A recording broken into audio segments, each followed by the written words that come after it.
Hi, welcome back. Certainly glad you could join us today. I thought today we'd just do a painting. It's a lot of fun, and I'm sure you're going to enjoy it. So let's start out and have them run all the colors across the screen that you need to paint along with us. While they're doing that, let me show you what crazy thing I've got going up here today. Today I have plain old canvas here, double prime, pre-stretched, and I've taken a little bit of black gesso with a natural sponge. I like a natural sponge because it has a lot of irregularities in it. And I've just taken black gesso and just sort of gobbed it all over here, just to make all these little things. I think I want to do a little stream today that you can see down into the water and see underneath. So that's why I've done all of that. We let the black gesso dry completely. It's totally dry. Then I went back and covered the entire canvas with a very thin, even coat of liquid clear. And it takes very little of this clear because you can't see it. You have a tendency to almost put too much. Now, I've started here in the center with a little bit of Indian yellow. It's very transparent, just a small amount. Just a little Indian yellow, then sap green. And then I made a mixture of sap green and alizarin crimson, which makes a gorgeous brown, and I went all the way around the edges. And that's all there is to it. Indian yellow, sap green and alizarin crimson around the edges. And that's all. Now this is a very simple painting, and you can do it even if you've never painted. So I tell you what, let me show you how to have just a good time. We're going to start a little bit today with some titanium white. We'll use a little touch of titanium white. There. Just put a little bit on the 2-inch brush. I want to create the illusion of a nice misty area back in the background. So the white is opaque against all this transparent color. But I'm going to use it very sparingly because I still want all these little details to show through. And these little details, they just sort of happen automatically when you take the sponge and go ploop, ploop, ploop. There. So we're just dancing in a little bit of this titanium white. Now you won't see a whole bunch until we get the painting finished, and all of a sudden this will start becoming just gorgeous little misty areas that live all back here in the trees and the bushes. Just fun little places. There. Now you can put too much of this white on, and because it's opaque, it will cover this up totally. I don't want to cover it up. I just want to make it like mist in a nice glowy area that's shining back here. This will be our light source in this painting. There we go. This black gesso is one of the most fantastic things. If you've never painted with it, give it a try. It just makes your painting life so fantastic, and people will wonder how you got all this detail in your painting. Shh. There you go. Maybe a little more of the white. Maybe there's a little mist just floating right out of here. See, just drop it in. We're going to come back and put trees and stuff in there, but this little misty areas, I want some of them to sneak out, to show. I like little paintings that like you deep in the woods and you have all this gorgeous mist. I'm a great hunter. I take my camera and I go out in the woods and just sit and take pictures. And this is the way I get a lot of these ideas. Just go out and talk to a tree, make friends with it. You don't actually have to go talk. Your neighbors and your friends will sort of look at you like you're a little strange, but that's okay. Painters are expected to be a little bit different. There.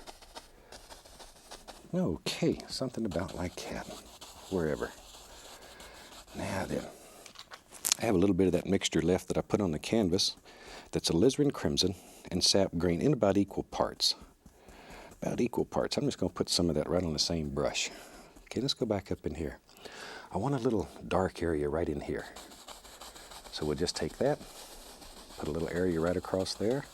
This is very transparent color, and all of this will still show through. Then I'm just going to blend that up right into the mist.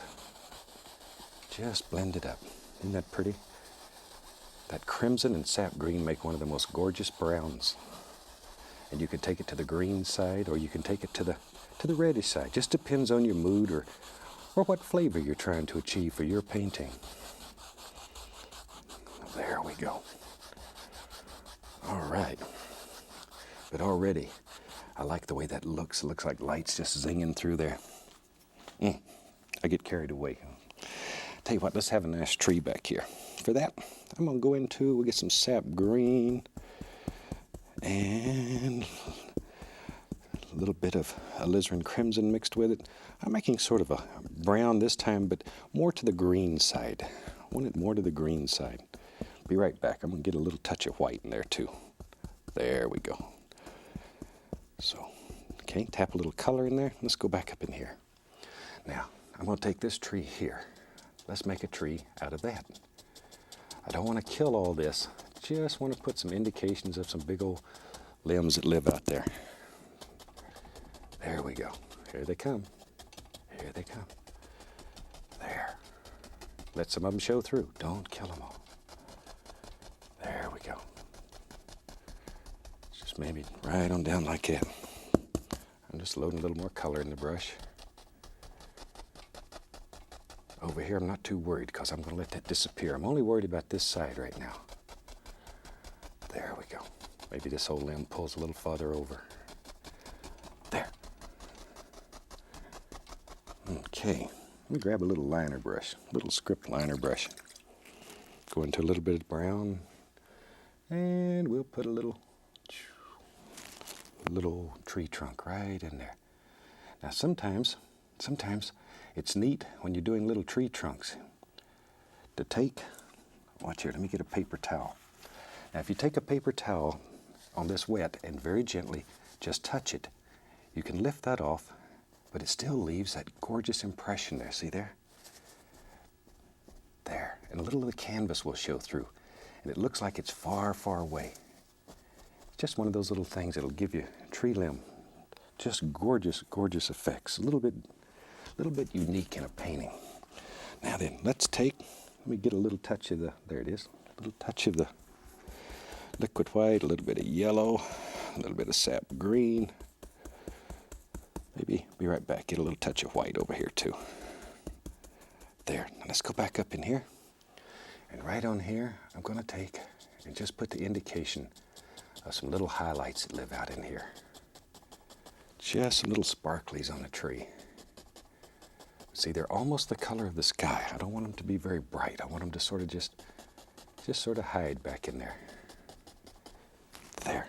But isn't that tree trunk neat? I like all those little spots. I hope you can see those. There. Okay. Now while we have that old brush going, maybe back in here we can begin to make out a few little things that are just peeking out right there. Maybe a little light zinging through. Don't want a lot of detail, a lot of shapes too far away. There they are. Just happy little things that live back in there. Add a little touch of the yellow ochre. Here and there, a little bit of Indian yellow. There we go. Just all kinds of little doers. Wherever you think they should be. That's where they should be. Now then, a little bit of the titanium white right on the brush. And very gently, I'm going to bring this misty area right on out. Just let it mist right on out. A little touch more of the white. I want some of these little soft areas just to float right through here. All right. Now then, let me wash a brush. If you painted with me before, you know, this is the fun part of the whole technique, just washing the brush. Shake it off. Just beat the devil out of it. All right. Let's take a little bit of midnight black, some Van Dyke brown. We'll put some dark sienna and crimson in there too. What the heck? Get a little sap green. Just mix them on the brush. Once in a while, get a little blue too. A little touch of the phthalo blue in there. Okay, just tap the brush. Let's go back up in here.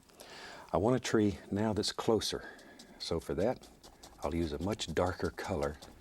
So when we put a light color on it, it'll show up better. There we are. About like that. I don't want to lose all this misty area. It's important to me. I think it's very pretty in there.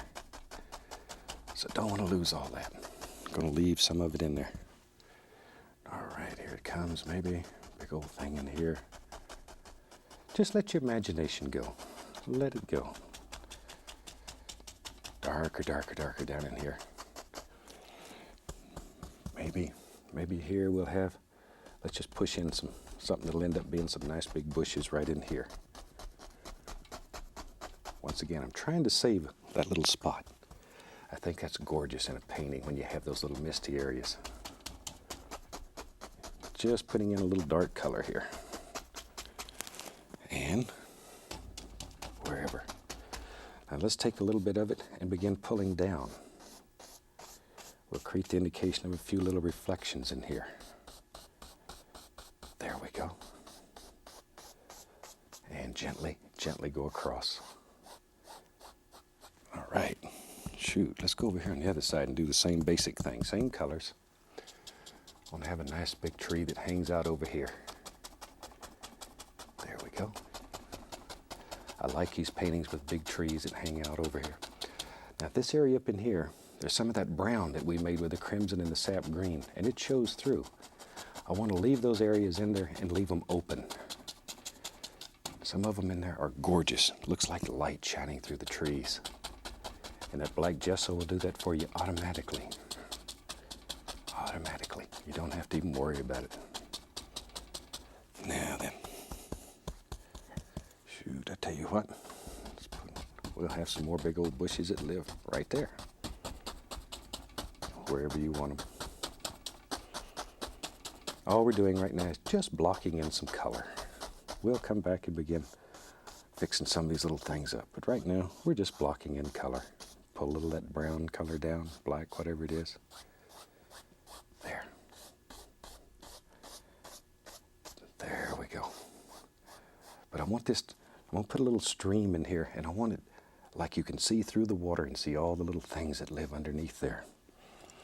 Okay, back to my brush that I was using to put the leaves on the tree. Let's get a little bit sap green, a little yellow ochre.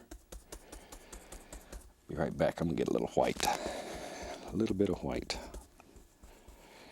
Just sort of bounce back and forth till you get the flavor you're looking for in your painting.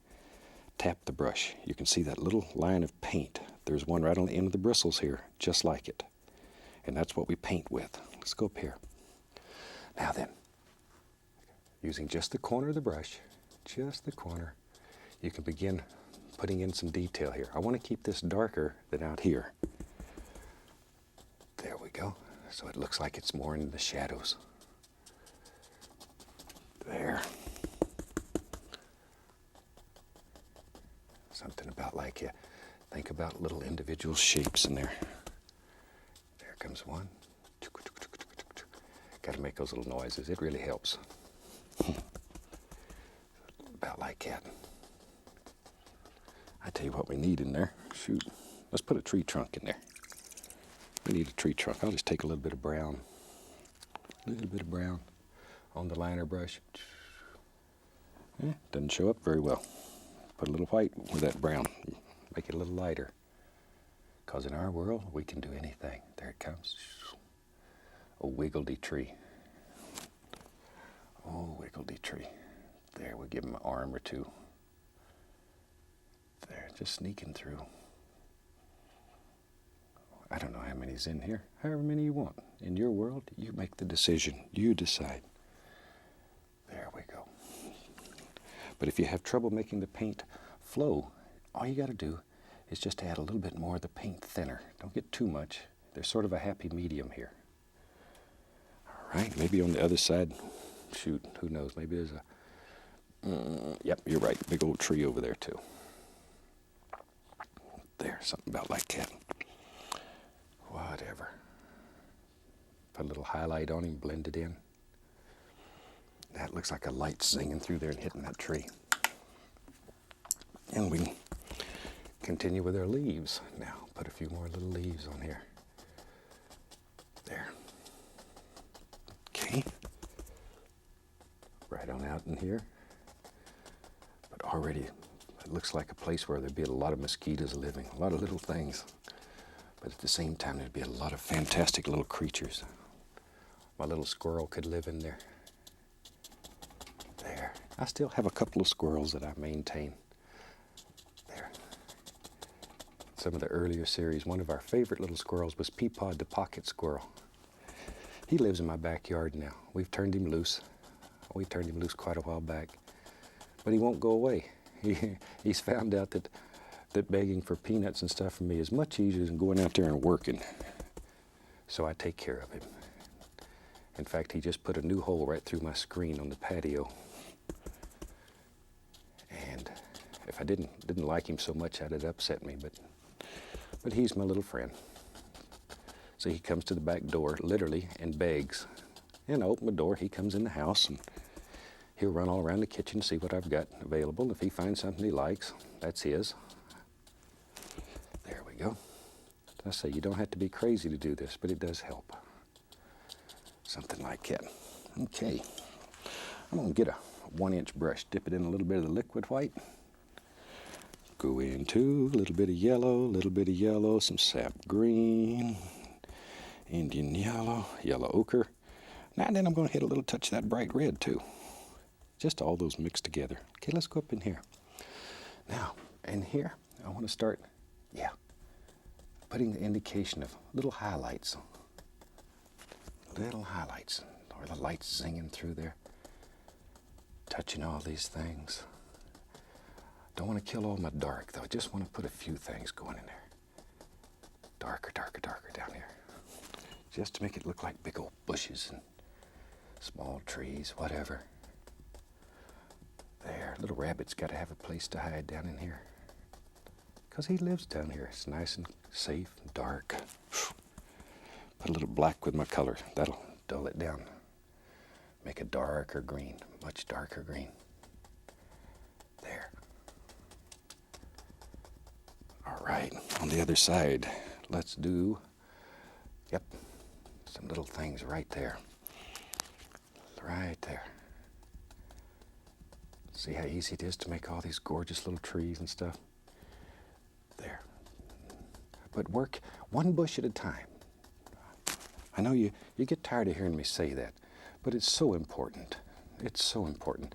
Sometimes it just gets working well, and it's a tendency just to cover up everything with gorgeous little bushes, and then you have nothing.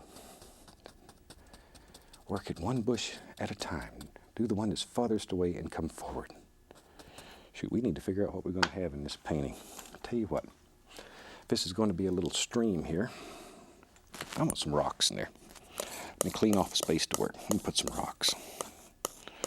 Show you a nice way to make some rocks easy. There. Let's take a big bunch of black, a little bit of Van Dyke brown in it, maybe even a little touch of blue. Mostly black though. Put a little crimson in it too, just for flavoring.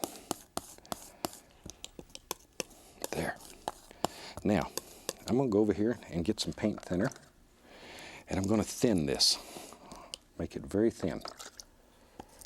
So I'm just taking paint thinner and just mixing it with it to make this the color much thinner, because our golden rule, a thin paint will stick to a thick paint. So I'm making a thin paint now. All right, that's getting pretty thin. Something about like that. See, we're just adding thinner and mixing it up. All right, let me wipe the knife.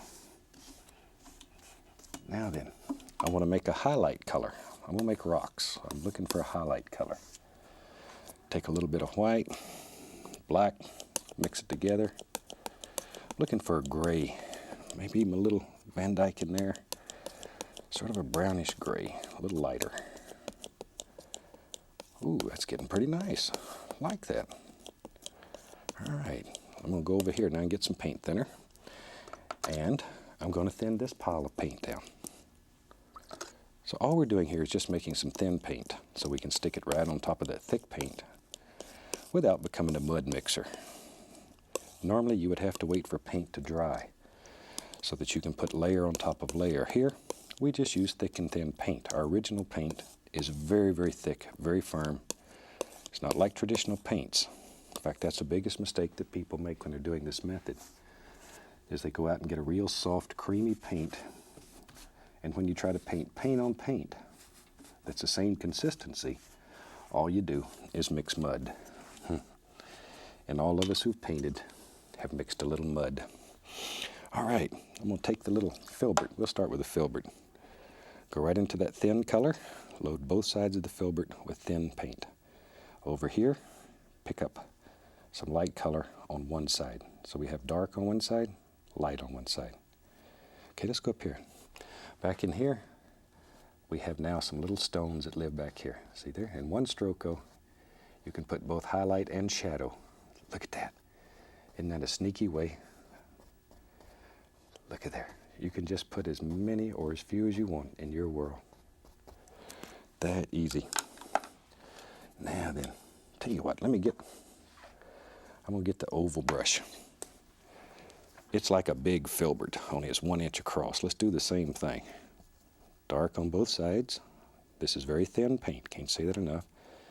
Back over here, pull it in one direction only, right through there. So you just pull it through one time and that'll give you light on top, dark on the other. Let's do it. Go up here. Maybe we have big rocks. See, be brave. There it comes. In one stroke, you can do all these great big rocks. See them living out here?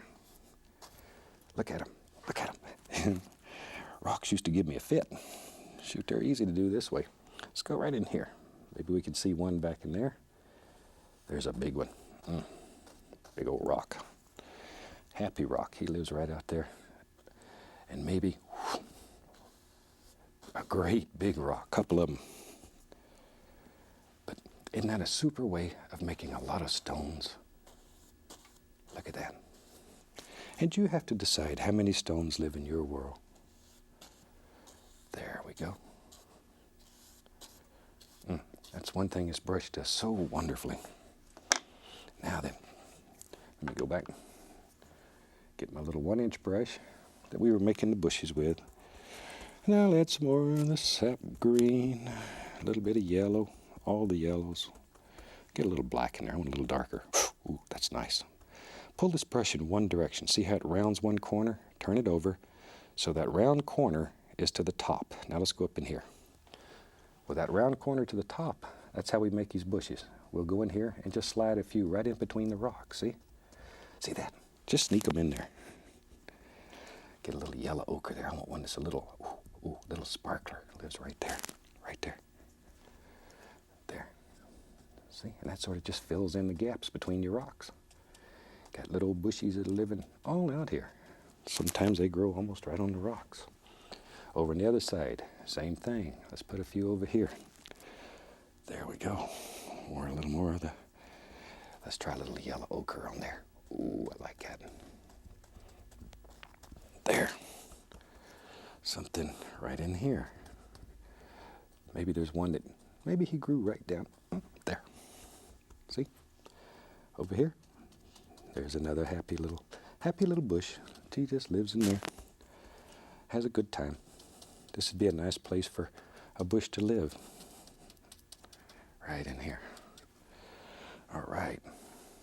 Now then, take the knife, just scrape through here and there and let a little black canvas show through. Look like dark sticks and twigs. I'm going to take the small knife today. A little bit of white. Put the least little touch of phthalo blue in it. Least little touch. Least little touch. Pull it out flat, cut across. That's all there is to it. Least little touch though of phthalo blue, just enough to sort of flavor it. And I'm going to start working a few little water lines all the way around these rocks. Like that. Here they go. And that's really about all you have to do to make this look like water. Just put a few of these little things right around the stones. See there? This is one of the nicest, easiest ways I have ever found to make some of these gorgeous effects, just like that. There we go. And a few on the other side.